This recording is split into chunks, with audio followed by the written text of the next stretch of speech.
High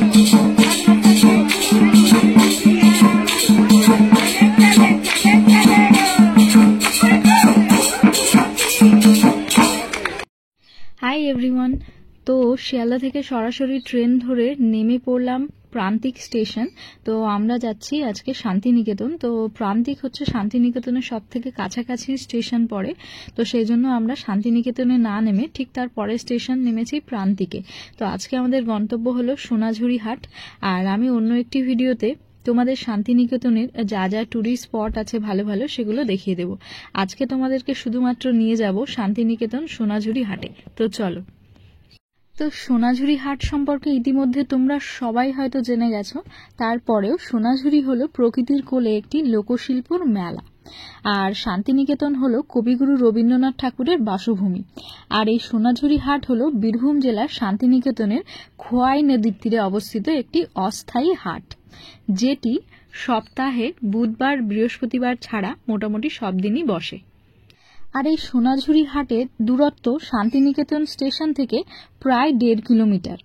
আর সোনাঝুরি হাটে যাওয়ার জন্য সব থেকে নিকটতম স্টেশন হচ্ছে প্রান্তিক, যে প্রান্তিক স্টেশনে আমরা নেমেছি সোনাঝুরি হাটে যাওয়ার জন্য। তো আমরা আজকে হাটেই যাব শুধুমাত্র। আর হাটের বিভিন্ন জিনিসপত্র, লোকশিল্প, সেখানকার সংস্কৃতি সবকিছুই দেখাবো। আর এই শান্তিনিকেতনের সোনাঝুরি হাটটি মূলত এখানকার মানে ওই গ্রামীণ যে সমস্ত জিনিসপত্র, মানে কাঁথা স্টিচের শাড়ি, ওখানকার ঐতিহ্যবাহী চুড়িদার, বিভিন্ন প্রিন্টের কুর্তি, ওড়না, বিভিন্ন হোম ডেকোরেটিং আইটেমস, আর ওদের বানানো ওদের নিজস্ব যে হ্যান্ডিক্রাফট আইটেম বা মাটির বানানো বিভিন্ন জুয়েলারি বা গয়না, এই সমস্তর জন্যই কিন্তু এই সোনাঝুরি হাট কিন্তু ভীষণই বিখ্যাত। তো প্রান্তিক স্টেশনে নেমে তোমরা আর কি টোটো ধরে চলে যাবে। তো প্রান্তিক স্টেশন থেকে আমরা লোকাল টোটোতে করে গেছিলাম। আমাদের পার হেড মানে নিয়েছিল 30 রুপিস করে। তো আমরা চলে গেছিলাম শান্তিনিকেতন সোনাঝুরি হাট। আর এই হাটটা মূলত একটা মানে মাঠের মধ্যে, আর যেখানে প্রচুর সোনাঝুরি অ্যান্ড ইউক্যালিপটাস গাছ আছে এবং লাল মাটি চারিদিকে। আর এটা একটি অস্থায়ী হাট। তো তোমরাও মনে করলে এখানে গিয়ে আর কি দোকানে বা স্টল দিতে পারবে এরকম। তো এটা উন্মুক্ত বাজার আর কি বা হাট। তো চলো কি কি এখানে বিক্রি হয় দেখা যাক, তোমাদেরকে সবই ঘুরিয়ে দেখাবো। আর এই সোনাঝুরি হাটটি কিন্তু মানে বিশাল বড়, বেশ অনেকটা জায়গা জুড়ে বিস্তৃত। মানে এখানে মেনলি আর কি সোনাঝুরি গাছ কেটে এখানে আর কি জঙ্গল এর মধ্যেই আর কি এই হাটটা বসে মেনলি। তো আমি ফার্স্টে ঢুকেই দেখতে পেলাম একটা বেশ কুর্তির দোকান। তো আমি কুর্তির দোকানটা দেখেই আর কি দাঁড়িয়ে পড়েছি। তো চলো তোমাদেরকেও দেখাবো ওখানে কি কি টাইপের কোন কোন ধরনের কুর্তি পাওয়া যায়। এবারে বলে দিই, সোনাঝুরি হাট কিন্তু সপ্তাহে শনিবার রবিবার অবশ্যই বসে। মানে শনিবার আর রবিবার এটা কিন্তু মাস্ট খোলা থাকে। তবে কোনো ফেস্টিভ্যাল বা উইন্টারের সময়, সিজনের সময় কিন্তু এই হাট সপ্তাহে প্রত্যেক দিন খোলা থাকে, শুধুমাত্র বুধবার কত দাম আছে তোমরা সেই অনুযায়ী যেও। 380। তো এই কুর্তিটার দাম বলেছিল 380 টাকা। তো তোমরা অবশ্যই বার্গেন করে নিও, যেহেতু এই আর কি হাটটার কথা মানে এই সোনাঝুরি হাটের কথা দেশ বিদেশ মানে সব জায়গায় ছড়িয়ে গেছে। তো অনেক বাইরে থেকেও লোকজন আসে প্রচুর।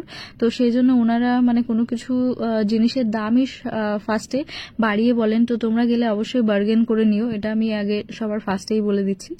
আর মেলাটা ভীষণই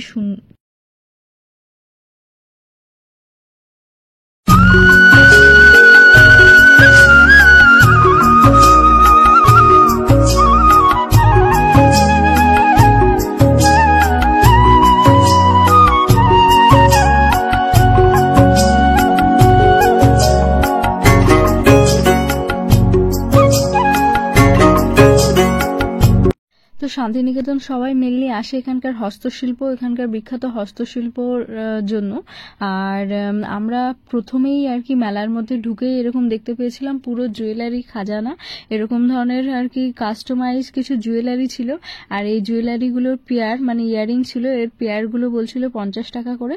আর তোমরা তোমাদের আর কি কুর্তি বা সালোয়ার বা শাড়ি অনুযায়ী কাস্টমাইজ করিয়ে নিতে পারবে, সঙ্গে সঙ্গে ওনারা করিয়ে দিচ্ছিলেন। আর এই হারগুলো 100 রুপিস করে। এখানে প্রচুর হাতে বানানো কাস্টমাইজ আর কি জুয়েলারি ছিল, যেগুলো তোমরা আর কি শাড়ি চুড়িদার সবকিছুর সঙ্গে পেয়ার করতে পারবে। এছাড়া ছিল এই চুড়িগুলো, আর এগুলো হচ্ছে কাপড় দিয়ে বানানো, আর তোমরা বললেও সঙ্গে সঙ্গেই ওনারা বানিয়ে দিচ্ছেন। আর 50 টাকা করে পার পেয়ার ছিল। পেয়ার বলতে ওখানে অনেকগুলোই আছে, সেট ছিল আর কি 50 টাকা। তো চলো এবারে কিছু কুর্তির কালেকশন দেখে নিই। তো এই কুর্তিগুলো কি প্রিন্ট বলে আমি জানি না, কিন্তু দেখতে বেশ সুন্দর। আর এই কুর্তিগুলো প্রত্যেকটাই 250 টাকা করে দাম বলছিল। আর এখানে যে কয়েকটা কুর্তি দেখাচ্ছি প্রত্যেক কটারই দাম 250 টাকা করে ছিল। আর কুর্তিগুলো খুব সুন্দর সুন্দর প্রিন্টেড ছিল। তো তোমরা গেলে অবশ্যই বার্গেন করে নিতে পারো। যদি একটার বেশি নেওয়া হয় তাহলে ওরা অবশ্যই দামটা আর কি কমায়। তারপরে দেখছিলাম আমি এরকম কিছু কোট টাইপের, কিন্তু আমার মানে সাইজে কোনো কিছুই আসছিল না। খুব লিমিটেড আর কি স্টক ছিল এই কোটগুলোর, বেশ কয়েকটাই ছিল আর কয়েকটা দোকানেই আমি পেয়েছিলাম। তো এরকম কোটগুলো দেখো, এগুলো বেশ সুন্দর লাগে। তোমরা আর কি ট্র্যাডিশনাল ভাবেও পরতে পারবে, বা জিন্সের সঙ্গেও ক্যারি করতে পারবে, শাড়ির সঙ্গেও ক্যারি করতে পারবে। তো এই কোটগুলো আমি তো পেলাম না, মানে আমার সাইজেই হচ্ছিল না, তো আমার ভীষণই পছন্দ হয়েছিল। তো তারপর চলো আরো কিছু শর্ট কুর্তি বা ওয়ান পিস দেখে নেওয়া যাক। তো এই কুর্তিগুলো মোটামুটি 200 টাকা থেকে দাম বলছিল, আর এগুলো কিন্তু বেশ শান্তিনিকেতন হাট কিন্তু মানে প্রত্যেক দিন সকাল 8টা থেকে 9টার মধ্যে বসে যায়। আর যতক্ষণ লাইট থাকে, মানে দিনের আলো থাকে, ততক্ষণ এই হাট বসে থাকে। তারপরে যখন সূর্য ডুবে যায়, যেহেতু ওখানে কোনো লাইটের ব্যবস্থা নেই, সূর্য ডুবে গেলে এই হাট আর থাকে না। তো সোনাঝুরি হাটে তোমরা অনেক কুর্তির স্টল পেয়ে যাবে এবং খুবই রিজনেবল প্রাইসে। আর বিভিন্ন জায়গার থেকে এখানে আর কি দোকান বা স্টল নিয়ে আসেন, তো তোমরা বার্গেন করে দেখে শুনেই কিনবে। আর কুর্তি তো দেখা হয়ে গেছে, কুর্তি কিনেও নিয়েছি। তো চলো অন্য ব্লগে তোমাদেরকে দেখাবো যে কি কুর্তি কিনলাম। তো কুর্তির পরে আমরা আর কি শাড়ির জন্য খুঁজছিলাম। তো আরও একটা কথা বলে রাখি, শান্তিনিকেতনের সব থেকে ফেমাস বিখ্যাত শাড়ি হচ্ছে ওখানকার কাঁথা স্টিচের শাড়ি। তো কাঁথা স্টিচের শাড়ি কিনতে গেলে তোমরা কিন্তু অবশ্যই দেখে নেবে, কেন কি অরিজিনালের ব্যাপার আছে।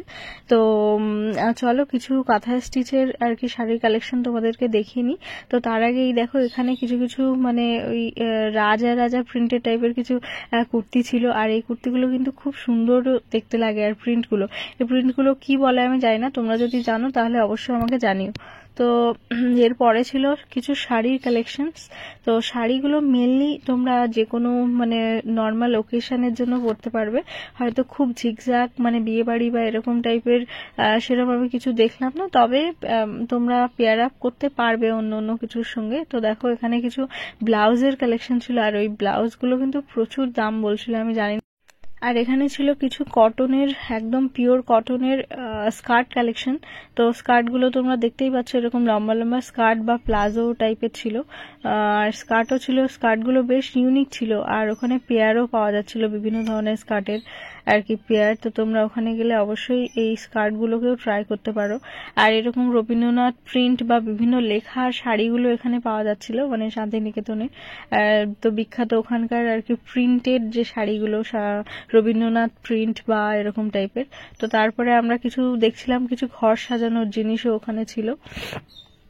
ছেলেদের পাঞ্জাবি ছিল, আর পাঞ্জাবিগুলো স্টার্টিং বলছিল 300 থেকে। তো তোমরা বার্গেন করলে হয়তো 200-250-র মধ্যে পেয়ে যাবে। আর শান্তিনিকেতনের প্রত্যেকটা অলিগলিতে এরকম মানে চুড়ির কালেকশন ছিল। আর দেখো এই শাড়িটার দাম বলছিল মাত্র 500 টাকা। আর শাড়িটার কোয়ালিটি কিন্তু বেশ ভালো ছিল। আর এই শাড়িটার দাম বলছিল মাত্র 700 টাকা। তো শাড়িটা কিন্তু বেশ ভালো, আমারও বেশ পছন্দ হয়েছিল, কিন্তু আমি এরকম নিতে চাইনি, কাঁথা স্টিচের শাড়ি নেব বলে। কিন্তু এই শাড়িটাও বেশ সুন্দর ছিল। তো তোমরা দেখে জানিও যে শাড়িগুলো কেমন। আর এই এক ধরনের প্রিন্ট দেখো, প্রিন্টেড শাড়ি। তারপরে এরকম কিছু কিছু শাড়ি বা কিছু মানে কাপড় জুড়ে জুড়ে কিছু টাইপের শাড়ি ছিল, যেগুলো আমি জানি না, যেহেতু আমি অত শাড়ি পরি না বলে আমার শাড়ির ব্যাপারে অত নলেজ নেই। তো ওই শাড়িগুলোকে কি বলে তোমরা জানলে অবশ্যই জানিও। তারপরে ওখানে দেখছিলাম সুন্দর সুন্দর কিছু ব্যাগের কালেকশন। আর এই ব্যাগের কালেকশনগুলোকে কোলাপুরি টাইপের ব্যাগ বলা হয়। আর এইগুলো কিন্তু বেশ কস্টলি আর কি দাম ছিল, মানে 500 থেকে শুরু ছিল। আর এই মানে 1000-2000 এরকম দাম বলছিল এগুলো। আর কিছু অফিসের ফাইলও ছিল মানে এখানে এই কোলাপুরি টাইপের এই প্রিন্টের মধ্যে। আর এখানে মানে ভরে ভরে বিভিন্ন ধরনের আইটেমের ব্যাগ ছিল। তো 100 টাকা থেকে শুরু করে, আমি যে ব্যাগটা এখন দেখছি ওই ব্যাগ ব্যাগটা বলছিল 250 টাকা, কিন্তু একটু বার্গেন করলে হয়তো ওরা 200 টাকাতে দিয়ে দিত। তো আমার খুব একটা ভালো লাগেনি বলে নিইনি। আর এই ব্যাগগুলো 100 রুপিস করে ছিল, ছোট্ট ছোট্ট ব্যাগগুলো। আর প্রত্যেকটা ব্যাগের কোয়ালিটি ভালো ছিল, আর বেশ কাঁথা স্টিচের মধ্যে অনেক টাইপের ব্যাগ ছিল। তো শান্তিনিকেতনের ব্যাগের কালেকশন আমার মানে এমনি ভাল লেগেছে। তো কলকাতার মতনই গড়িয়াহাট বা তোমরা নিউ মার্কেট বলো যেমন ব্যাগ, তাছাড়া ওখানকার স্পেশাল কিছু ব্যাগ আছে যদিও, যে ব্যাগগুলো এই টাইপের ব্যাগগুলো। তো এগুলো বেশ দাম ছিল। আর কিছু কাঠের যে হোম ডেকোরেটিং আইটেম ছিল, তারপরে কিছু ঘর সাজানো বা নেম প্লেট ছিল কিছু দেখছিলাম, যেগুলো কাঠের, আর ওইগুলো আমার ভীষণই পছন্দ হয়েছে। তো তোমরা যদি শান্তিনিকেতন যাও উইন্টারটা অবশ্যই প্রেফার করবে। তো আমি এই ব্যাগটা নিয়ে নিয়েছি, এটা আমার কাছ থেকে নিয়েছে 180 টাকা। সব দোকানেই ট্রাই করছিলাম, তো বলছিল আর কি 200 টাকা 250 টাকা, কিন্তু একটা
তারপরে চলো ওখানকার আর কি ফেমাস কিছু ব্লাউজের কালেকশন তোমাদেরকে দেখিয়ে দিই। তো ওখানে কিন্তু ব্লাউজ তোমরা হিউজ কালেকশন পেয়ে যাবে এবং ব্লাউজের পিসও পেয়ে যাবে।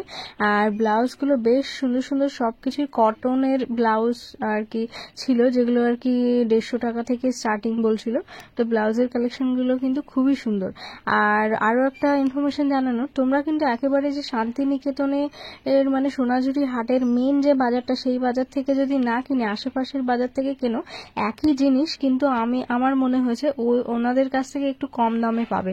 যেরকম আমরা এরকম দেখেছিলাম আশেপাশের যে বাজারগুলো বসে সেই জায়গা থেকে। আর ওখানে তো ভুড়ি ভুড়ি মানে প্রচুর পরিমাণে এরকম শান্তিনিকেতনে হাতে বানানো জিনিসপত্র। সোনাঝুরি হাটের আরো একটা সুন্দর আর কি গয়না হলো ওখানকার পোড়ামাটির গয়না। তো তোমরা যারা ভিডিও দেখেছো, ভিডিওর মধ্যে আমি ছোট্ট ক্লিপ নিয়ে দেখিয়েছি। এই পোড়ামাটির গয়নাগুলো খুবই সুন্দর, আর এগুলো 50 টাকা থেকে স্টার্টিং।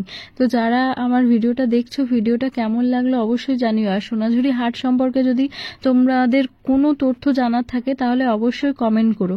হর হর মহাদেব। ভালো